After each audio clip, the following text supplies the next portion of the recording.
WhatsApp anime lovers, it's me Zahid here. আজকে আমি তোমাদের সাথে একটা different type of romantic movie নিয়ে কথা বলবো, এনিমি মুভি।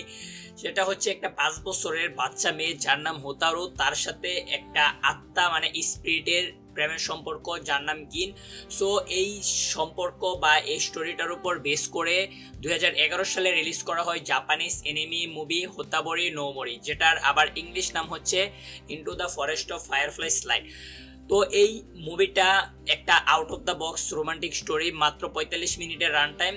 তো যারা শর্ট টাইমের মধ্যে একটা ভালো স্টোরি দেখতে চাইতেছো তারা এই মুভিটা দেখতে পারো। আর এই মুভির যে স্টোরিটা, এটা তুমি যখন দেখা স্টার্ট করবা 5-10 মিনিট দেখার পর তুমি বুঝতে পারবে না যে 45 মিনিট কখন শেষ হয়ে গেছে। আর এই মুভিটার সাথে সবচেয়ে ভালো রিলেট করতে পারবা যারা একটা লং ডিস্টেন্স রিলেশনশিপের মধ্যে আছো, যারা সচরাচর একজন একজনের সাথে দেখা করতে পারো না, একজন একজনের কথা থিঙ্ক করো বাট কোনো ভ্যাকেশন বা অকেশন ছাড়া তোমরা দেখা করতে পারো না।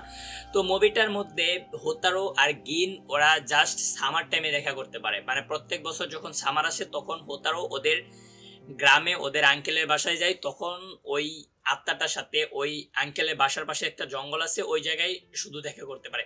তো কাহিনীটা অনেকটা অ্যামেজিং একটা কাহিনী। আর যেই বললাম যারা রিলেট করতে পারবা লং ডিস্টেন্স রিলেশনশিপের মধ্যে আসো তারা, আর লাস্টে যে এই মুভিটার একটা ইন দিবে এটা অনেকটা স্যাড।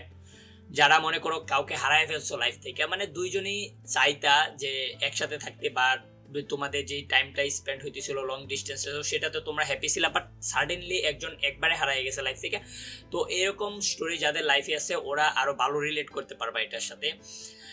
আর এই মুভিটাই শর্ট টাইমের মধ্যে যে স্টোরিটা দেখায় সেটা তোমার মানে খারাপ লাগবে মুভিটা শেষ করার পরে, যে এরকম একটা স্টোরি, এরকম একটা শর্ট টাইম রোমান্টিক স্টোরি যে জায়গার মধ্যে একজন আরেকজনকে কখনো টাচও করতে পারে না। যদি ওই এই স্পিরিট যেটা আছে আত্মা, ওই গিনকে কোনো মানুষ টাচ করে তাহলে গিন মারা যাবে, এরকম অবস্থা থাকে। তো এই একজন একজনকে স্পর্শ করা ছাড়াও যে লং ডিস্টেন্স থেকে যে একটা লাভ স্টোরি, অ্যামেজিং। এই মুভিটা দেখো, আর যারা দেখছো তারা তো জানোই যে এই মুভিটা কতটা ভালো, আর যারা দেখো নাই তারা দেখে আসো। আর দেখার পর অবশ্যই কমেন্ট করে জানাও যে তোমাদের কাছে কেমন লাগছে। আমার কাছে এটা ওয়ান অফ দ্য বেস্ট একটা রোমান্টিক মুভি, যেটা একদম শর্ট টাইমের মধ্যে একটা ভালো একটা স্টোরি দেখাইছে। তো আমি আমার এই চ্যানেলের মধ্যে এটাই আমার first movie review, anime movie review.